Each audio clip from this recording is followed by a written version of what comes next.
Good morning, happy holidays, and welcome to another edition of the Great Green Home Show. We want to thank everyone who's tuned in today, as well as those of you who are listening online at WILM.com. We hope you're all warm and happy and ready to find out what you can do to reduce your carbon Bigfoot, save some electricity, and most importantly, save yourself some money. You know, conserving the green, as it were. Yep. As always, our goal is to entertain and deliver useful energy savings tips as we try to give you the latest information available regarding all things green. I'm Doug Hunt, and next to me is my co-host, Paul Hughes. Good morning, Paul. How was your week? Snowy.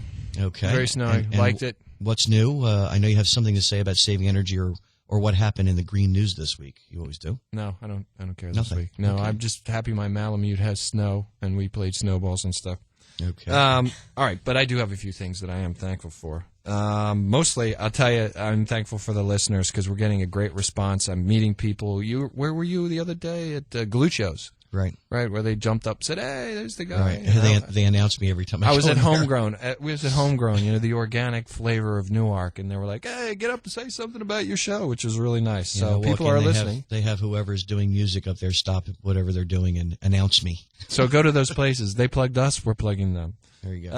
And I'm thankful for the listeners because without them, we'd only be talking to ourselves, which we do all the time, and nobody listens then either. Right. So that's great. They listen to us every week and enjoy hopefully enjoy the helpful information and green themes that we research diligently. I did write this each week. We really appreciate, and we do. I'm not going to read this. We really appreciate everybody that listens to the show. It's made a huge difference. They know I'm reading. I write it every week. This is Brooke Chase, our producer, by the way. Hello, Thanks, Brooke. Bruce. Good morning. Hello, That was good morning. good. That was good direction. So let me just say, you guys have made it possible to do the Great Green Expo, which is coming up March 29th. If they hadn't supported the show as well as the listeners had, and we've gotten feedback, we wouldn't be able to be throwing what is going to be, I think, a transforming convention for people that don't know about green, that people that know about green, people that are involved in a business like Tom Marston from Energy Services Group, who's here today as our guest. Hi. He'll be. Hi. Hi, Tom. Tom's a very friendly guy. Well, and speaking of which, we do need to announce that. Okay. The Great Green Expo on March 29th, 2008 at the Chase Riverfront Center. And we want everyone to put this on their calendars. We'll probably be talking about it for at least another 4 months, so Hopefully. I won't drag it out too much. We do have some celebrity guests already lined up. We have great local and regional musicians that are scheduled to perform there. There'll be speakers from a bunch of different environmental fronts, educational organizations, from fantastic radio shows with great hosts and killer comedy skits to Green Council people. Well, everybody's going to get to meet us because we're going to actually do the show up on stage. You'll get to meet Brooke. Yay, I didn't know that. I know. I was going to tell you today. And you'll finally, gosh, you'll finally I'm get to see that we excited. do, in fact, have faces made for radio. And, of course, there are going to be a lot of green entrepreneurs and businesses, from clothing made from bamboo and recycled plastic bottles to green builders to manufacturers of organic food. There'll be green education tables that will explain everything you want to know about renewable energy and fair Green trade beer. practices and too many things to do. Green wine. So, anyway, things are Right. moving along with the expo. And Green obviously, cheese. as things start to develop, we'll bring you more information on Green this cheese. exciting and incredibly important new event. Like who'll be there, or new products that will be showcased.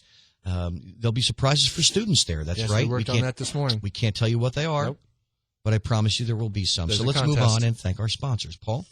By the way, all of these green supporters who have signed up from the beginning have shown great foresight, like Tom, for being early supporters of this green movement, and we like to thank them.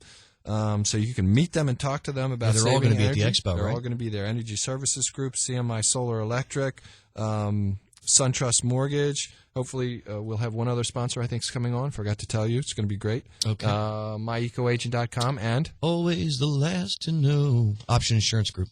you finally sang. 40 shows? 30 shows? And finally sang. Unbelievable. Only 30.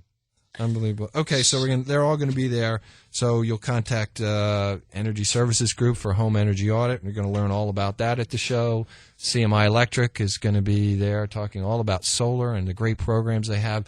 He's telling me 4 to 5 year payback for the commercial program right now. I'm looking at Tom. Is that amazing? In Delaware, 4 to 5 year payback on the commercial program for solar right now with the REX. Yeah. He says that's amazing. He said that's He doesn't amazing. have a mic, He but doesn't he says it's amazing. He's Michael's. That's good. Call and him then Michael's, Tom. you're The content of the Great Green Home Show is solely the responsibility of the Environmental Communication Foundation and does not necessarily reflect the opinion of WILM, its sponsors, or Clear Channel Radio. Any rebroadcast, reproduction, or use of the Great Green Home Show or its contents without the written permission from the Green Fox, Paul Hughes, Cletus D. Beaumont, Father Seamus O'Toole, and the Environmental Communication Foundation is strictly prohibited. So don't do it. Don't do it. All right, next segment, sponsored by SunTrust Mortgage. Of Christiana. There we go. Berkeley going solar. Tell us about Berkeley going solar. This Paul. is great. I want everybody in town to hear this in Wilmington, and especially the mayor's office. So hopefully they're Berkeley, California is set to become the first city in the nation to help thousands of its residents generate solar power without having to put the money up front. That's awesome. Yep, and it should work well here because we have such a good rebate program. So to actually be only half of it needing to be financed. Right. And then, of course, it's actually less than half for residential. And you're getting, I forget what the total is. 65. But around 65% with the REC payments. And that's renewable energy credits. The initiative attempts to surmount one of the biggest hurdles for people who want to be green, and that's putting the money up. And this doesn't. So the Berkeley City Council voted on November 6th on a plan for the city to finance the cost of solar panels for property owners who agree to pay it back over 20 years with a 20-year tax assessment on the property. Okay? So they're going to finance it. You put it on your house, and you get assessed this low bond money that they're putting out, and you pay the city back over 20 years. So essentially, the electric savings will more than pay for the part of the cost for installing the solar. Mayor Tom Bates said Thursday in a quote, This plan could be our most important contribution to fighting global warming," he said. "We already are seeing interest from all over the U.S. in our program, and we really think this is going to go. That's why I'm bringing it here to Delaware. If this works, we will want to look at this for other cities statewide," said Ken Alex, California Deputy Attorney General. "We think it's very creative and a great way to eliminate the barriers of getting solar panels, and it's fantastic that Berkeley is going ahead to be the first one with this."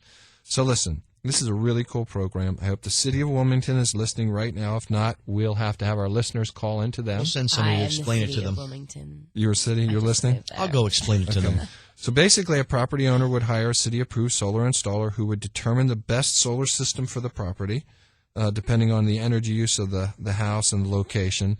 Most residential solar panels system installations in the city would cost roughly $15,000 to $20,000. Now, I don't know what their rebate is there, so it's hard to gauge what that is, but that would probably get you pretty close here, that's for sure. The city would pay the contractor for the system and its installation minus the applicable state and federal rebates, so obviously they have a program, but that's just like Delaware. And then the city would add on an assessment of the property owner's tax bill to pay for the system over 20 years. The extra tax would include administrative fees and interest and all that stuff. Which would obviously still be lower than what the property owner could get on his own. It seems because to the be city gets this money through low interest bonds and loans. Right. So that they're keeping that payment a lot lower than if you had to go out and borrow the money yourself. Which means the tax assessment that you pay is going to actually be lower than the energy savings you experience each month. Which that's what they're hoping. It's making you money as opposed to costing you. It should be. We're hoping that it does.